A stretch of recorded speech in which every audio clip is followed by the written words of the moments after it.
Ladies and gentlemen, it is I, Brian Raygrave, here with my thoughts on AEW All In London. I was very excited for this pay per view, and it was really cool to see AEW fill the stadium with over 80,000 people. Something that many people thought they could not do. You know, when they announced the fact that they were going to Wembley Stadium, a lot of people were like, "They're not gonna sell more than 40,000 tickets." And I'm glad they proved the haters wrong. And they had a really good number. They had 81,035 paid in attendance. A record, a worldwide record for a pro wrestling event, beating out Raven WrestleMania 32, which has an inflated number of 101,000, but the real number is like 80,000. So I think that was good to see. Whether you like AEW or not, I feel like them succeeding is better for us. One, we get more wrestling. WWE gets competition, which makes them give us an even better product. Because back in the day, they can give a shit. They will give a shit sometimes, and it didn't matter. Nobody could really fight them. So I feel like them succeeding to the level that they have, it's very good. So, how was AEW All In Wembley Stadium? I honestly thought the pay per view was great. Like I said, I'm not gonna do my typical one at a time type of thing. Just kind of want to give you my thoughts on it as a whole, real quick. And I thought the pay per view as a whole was great. I honestly didn't. I honestly, in my opinion, I don't think there was a bad match in this entire card. I think the card was pretty strong, and I think the matches were all pretty strong. Yes, obviously you're always gonna have some matches that are better than others, but overall, I feel like the pay per view as a whole. Honestly, I never felt bored. I never felt disappointed. I never had one of those moments where I'm like, well, I better go on my phone now because I don't really care about this match. I didn't have any of that. And I think that speaks volume because sometimes watching pay per views, you get that, like, oh man, this match, I don't care. I feel like the card was very strong, and it was so cool to see them in a stadium and see 80,000 plus for AEW. Right, we're used to seeing stuff like this for WWE, but to see this in AEW, see their first stadium, we're here for history. Whether you like it or not, which I hopefully you do. Again, nothing wrong with AEW succeeding. I'm an AEW fan, and if you're not an AEW fan, you should still want them to succeed. Uh, so yeah, honestly, a pretty strong card, and the crowd was really high. I liked the crowd tonight. It was a really good event. Like I said, not a single bad match in my opinion. So I want to kind of talk about some of the matches. A fun thing, the 0 hour kickoff type of thing. It opened with MJF and Adam Cole wrestling.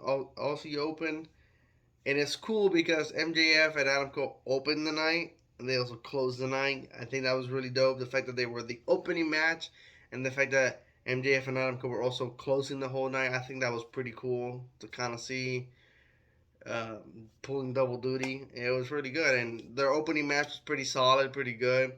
They did win. They became the Ring of Honor Tag Team Champions, which was really cool because it also added that element of like, man, what's gonna happen in the main event? Now they're tag team champions. Now they're teaming up together, and they are champions together. How is that gonna play a factor into the main event? Will it play a factor? How it created this sense of like, man, I can't wait to see what happens at the end. So I feel like them starting with that match was really good for that because it added that element of like, in that opening match, I thought to myself, man, is MJF gonna betray Adam Cole, or is Adam Cole gonna betray MJF, and they're gonna go into the main event to avenge the betrayal that happened in the first match? And no, to my surprise, they won the match, they won the titles. I was very pleasantly surprised by that. It was a prediction that I had, and I was wrong, and I'm glad that I was wrong. It's what I predicted. So yeah, they became the Ring of Honor Tag Team Champions, which was the crowd got really happy for when they won with the double clothesline, and the crowd popped pretty big for that. So that was pretty cool. I would give that an up. I thought that was great. Then Hook fought Jack Perry for the FTW title, and I thought that match was pretty solid too. It was no disqualification, and I thought that was pretty fun. Not that long of a match, but we did see. It's funny because Jack Perry, I guess, had a comment that had a actual altercation in the back Cause yeah, and I'm gonna tell you exactly what he said. He came out in a limousine first of all for his entrance, and Hook couldn't wait, and they started brawling on the limousine, and I guess he showed the glass of the car, the windshield of the car. Okay, so okay, I found it right here. So he pointed at the windshield of the car and he said, "You know what this is right here? Rio Glass, Cry Me a River." And this is because apparently a few weeks ago he and CM Punk had a backstage issue about using Rio Glass, and CM Punk told him no, that was not, he was gonna do it or whatever type of thing. So I guess the fact that he did use Rio Glass, he called it out, and I guess that led to a backstage incident between them because he took a shot at CM Punk. Man, CM Punk just can't stay out of trouble, I guess, with people. And yeah, but it ended up being him who got suplexed by Hook into the glass, a spot that looked real painful. And he also did, Jack Perry did do RVD's flip um, onto Hook, which was on the top of the limousine, it looked painful. And the match was pretty short, but it did connect with me. It did connect with the crowd. Surprisingly, Hook won. I didn't think Jack Perry was gonna lose the title. He only had the title for like 30 something days. I feel like that went by really quick. So I would have liked if Jack Perry would have won and retained the belt, but Hook won. And like I said, the match was not the longest, but it was short. It was sweet. It was to the point. It had those really nice spots with the limousine that it helped me enjoy it even more. I honestly had a good time with it. Then we had Samoa Joe and CM Punk, which that was a really fun match. That was the first official match of the night because the first two were like the kickoff matches, and the crowd was really involved. Samoa Joe had the crowd going and all that, ole, ole, and all that stuff. He was doing all the stuff with the crowd. The crowd work was really pretty well done there, and it was a good match. It was a match that played to each other's strength, as the commentators even brought up. CM Punk's got the speed, Samoa Joe's got the strength, and it felt like that. It felt like CM Punk would try to kind of get things going, and Samoa Joe would just kind of overpower him and stuff like that. Which obviously Samoa Joe, pretty strong guy. And yeah, it was a pretty good match. It was back and forth. CM Punk had his moments to shine, but it felt like a good chunk of the match Samoa Joe got to be the dominant monster he is, and he should be portrayed as. So that was really good to see. It was another really good match in my opinion that I quite enjoyed. And it was for the real world heavyweight champion, the real world heavyweight champion that CM Punk carries around. So I guess CM Punk retained because he did win. He was in the corner, kind of did like this pedigree type of thing to Samoa Joe for the win. So CM Punk did win. He did retain his belt. I guess we could say it's his belt. Excuse me. Yeah, it was another good match. I really quite enjoyed it. I'm happy. See, I'm happy that CM Punk is back. I'm happy he's having these good matches. I just kind of wish this whole backstage shenanigans is going on with him can kind of stop, because it's like every time you read about something with him, it's like he's having some backstage issue. Like I said, he had an issue with Jack Perry a few weeks ago, and I guess he didn't like his commentary. There was a backstage issue today, so I did quite enjoy that match. I did quite like it quite a lot. So I'm just curious to see what's next. I mean, I don't know if the feud's over or not. And the crowd really was split for both of them. Like the crowd loved Joe, the crowd loved Punk. The crowd was in between for both of them, and it was honestly, I love it when crowds are split, because when you are, the baby face of the heel, like everybody wants you to win, everybody wants you to lose, and to have a match where they kind of love both guys, that's always fun to see. I really quite enjoyed that. So yeah. Then we had the Golden Elite versus Jay White, Juice Robinson, and Konosuke. That match was really fun. It was really good. It was really fast paced. There was a lot of stuff going on in the wrestling there. Like I said, I quite enjoyed that match too. Honestly, I was surprised to see Konosuke picked up the win, because it happened in the moment where Kenny Omega has so much momentum going back and forth, doing all sorts of move, and Konosuke just kind of just rolled them up for a quick 1, 2, 3. Like when it happened, I was like, "What?" And the crowd kind of got deflated there for a fucking second, because it came out of nowhere. Like he was just Kenny Omega was on fire, and this dude just went for the roll up and got a 1, 2, 3. And like I said, I was like this. I was like, what? And like I said, the crowd got stunned there because it just happened out of nowhere. That was a good match. I had a good time watching that. FTR versus the Young Bucks. That was a really good match. That was a really good tag team match. I had a really good time with that one as well. Two of the best tag teams on television right now, and not just television, wrestling right now. So it was a really fun match. It was a good match. It was a good tag team. Tag team. I always enjoy tag team matches, especially when you got two solid tag teams. And that was a match I didn't know who was gonna win. There was a lot of close pins, close encounters. Like, oh my god, who's gonna take it? At one point, the Young Bucks hit the Shatter Machine on FTR, and I was like, oh, wow, are they like gonna lose? And they kicked out like quite a lot of close finishes. I quite enjoyed the match. Then we had the Stadium Stampede match, which was Blackpool Combat Club, which is John Moxley, Claudio, and Wheeler Yuta, Santana, and Ortiz versus Eddie Kingston, Orange Cassidy, Penta, and the Best Friends. That match was insane. There was so much brutality and carnage all over the arena. That match was a ton of fun. I honestly had a blast watching that match as I was just standing out of my seat, as I was seeing blood, the chair shots, tables, glass. John Moxley had skewers like on his head, and they were just kind of stuck in his head, and they kind of flew out, and some were still there. It was disgusting. It was brutal, and I loved every minute of it. Everybody got some time to shine in there. The crowd was bananas for that match. I honestly had a blast watching the match. One of my favorite matches tonight. I just, if you're not into the violent aspect of wrestling, this match won't be for you. I had a gigantic blast with it. I think the crowd was chanting ACW at times. Yeah, though, I forgot who it was. The one wrestler that had a chair with barbed wire around it. I think they said tribute to Terry Funk. They brought that up.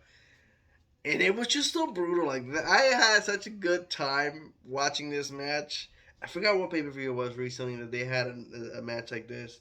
Again, Blackpool Combat Club. Was it? I forgot what. It was the last pay per view I reviewed for AEW.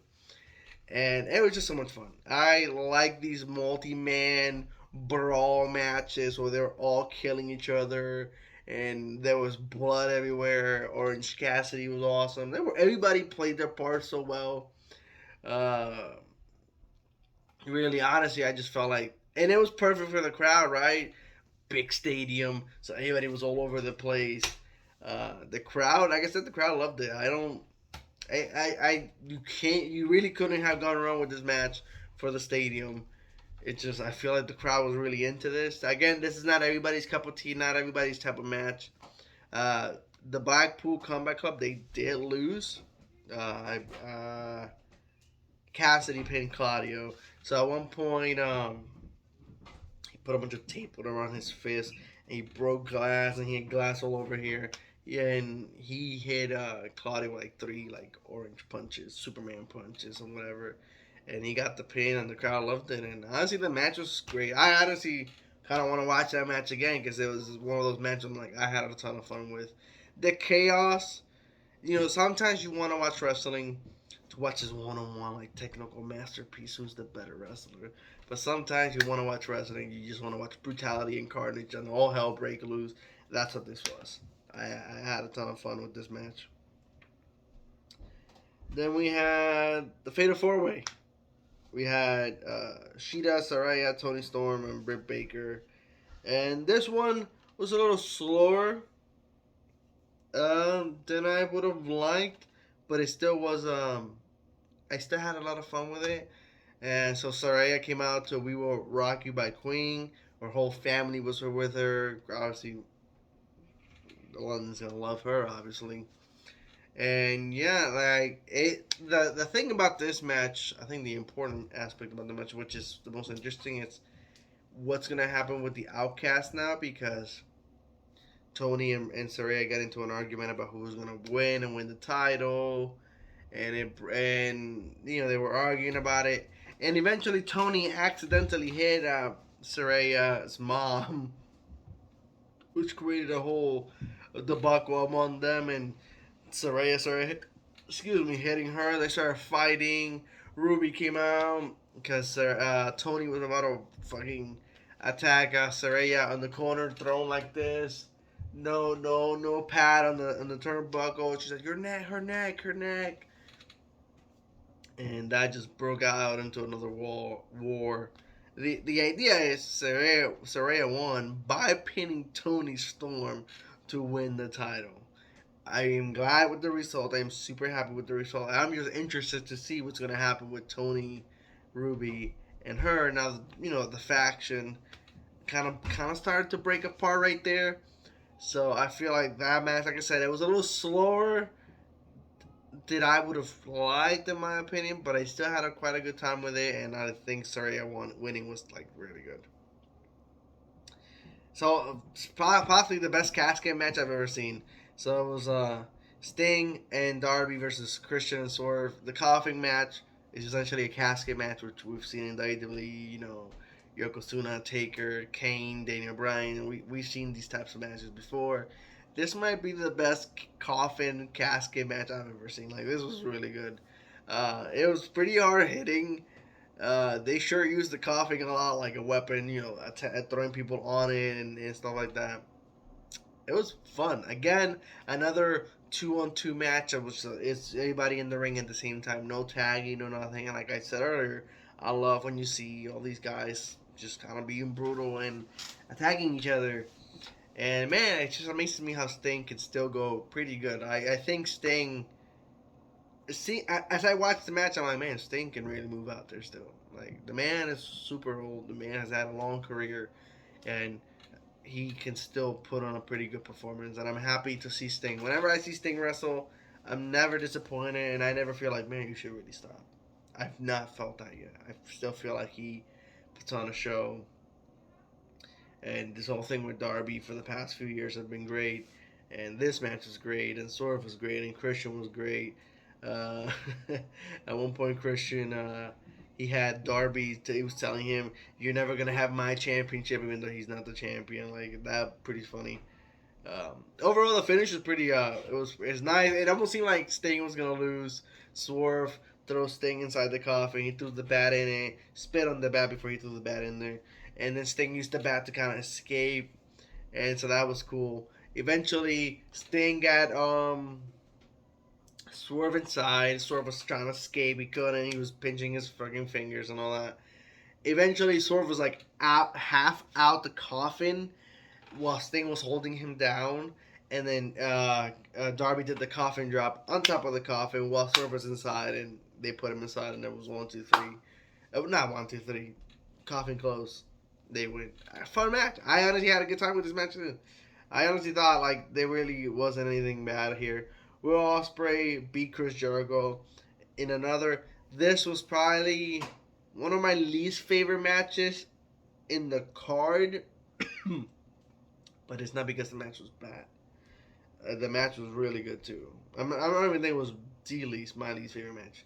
That's the problem when every match is good. You have a good time with all of them. It's kind of hard to uh, rank them all. But overall, Will Ospreay beat Jericho. It was a pretty fun match. The crowd was super into it. Jericho came out to himself singing with Fosse. He sang Judas. Crowd sang. Crowd loved it. Match is good. Match is great. I had a good time with it. Excuse me. So we'll see. Jericho did lose, and they brought up the fact that he's been losing a lot of his singles matches lately. So like, what's that gonna mean for him? So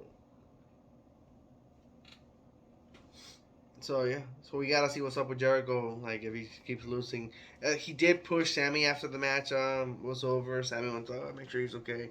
And he did push Sammy at one point, so that's interesting. So maybe they'll feud at some point. Then we had the trios championship match, was the Acclaim and Billy Gunn versus the House of Black. This was more carnage, more 3-on-3 action, more fun. Had a good time.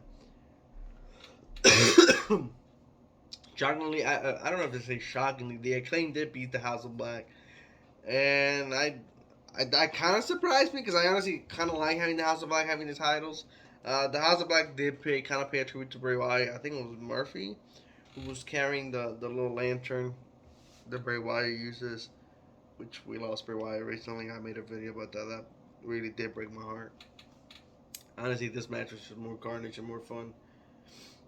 Uh, and yeah, the real thing I want to kind of talk about is the main event, which is AEW's the World AEW World Heavyweight Championship. Adam Cole versus MJF, which that match was so fantastic. It was so excellent. I just had such a blast with this match because the match had like this transition. As the match progressed, the match changed. So the match started with we're best friends. We're gonna just have a good match out here, and whoever wins wins. And they were teasing each other and stuff. They went both under the ring. They both got a T-shirt. You know, they're I'm better than you, baby.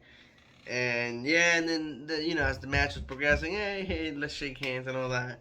And that match started to change little by little. Like at one point, MJF went to shake hands.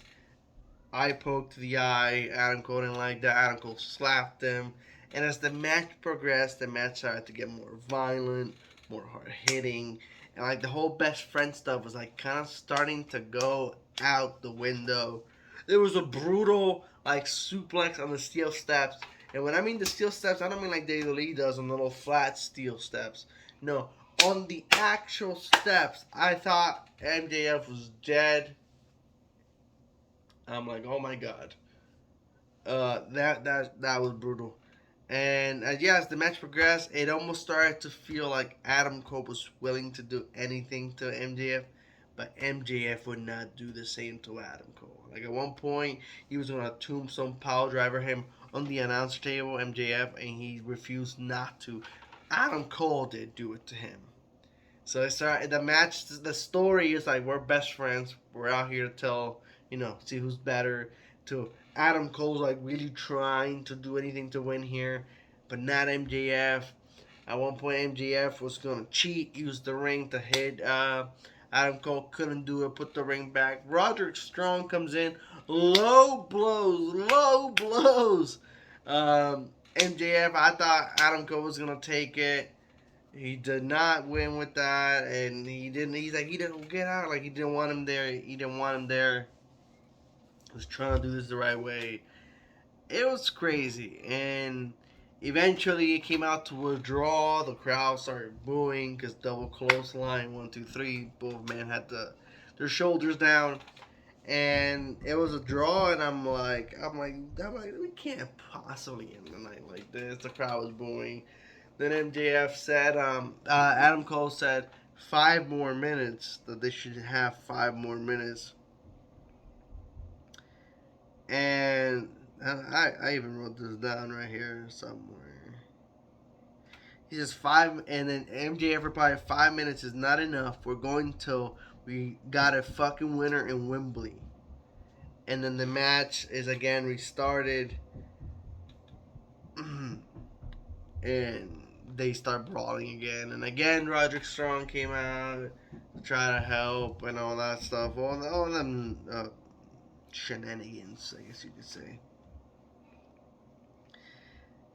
And yeah, overall, then Roderick Strong was handing him the belt to Adam Cole. I had to hit him. Adam Cole didn't want to.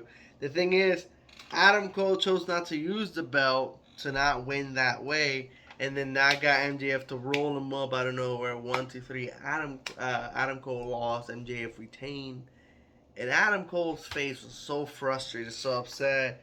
And then MJF is like, it's okay, because we're still, tag team champions. Adam Cole threw the belt out, and he again, MJF being who he is, just sold it in a way. He's like, you fake piece of shit. Was it all for the belt? You can take the fucking belt, get it over with, take me out. He gives him the belt so he can hit him in the back of the head, and he doesn't, and then they hug it out, and the crowd went bananas and loved it all. The main event really was just icing on the cake on this entire pay per view. The story here of the match progressing from friendship to getting brutal to one will kind of do whatever he wants, the other not to. But the end got the guy who chose not to cheat at the end gets beat. the story here in this match changed throughout the whole match, and it was icing on the cake. Like I said, there really wasn't a bad match. I really enjoyed every match. I had a good time with every match. I can't sit here and tell you I don't like any match. Like even yeah, like I said, like the Fatal 4 Way with the women, I feel like could have been a little better, and like still feel like the Jericho one could have been a little better. I still thought the matches were really good though, and really solid. And honestly, AEW All In London was a blast. I had a blast watching wrestling, and watching the pay per view was just a reminder of like why I love to watch wrestling. I watched the pay per view and I'm like, this is why I love watching wrestling. The matches were all great. There wasn't a bad match. I wasn't bored at any point. The talent was here, the crowd was here, and they did announce they're coming back to Wembley Stadium next year, so that'll be fun whenever it happens. So yeah, these were my thoughts and kind of review on AEW London, All In London. I liked it. Did you like it? I sure had a blast with it. It was a good time. I think I had a really good time watching it. A great pay per view. If I had to kind of score it, I'd say it's like a 9 out of 10 easily. Metal Horns were awesome, whichever, however you want to look at it. I had a blast watching AEW All In London 2023. This has been Brian Redgrave. Redgrave out.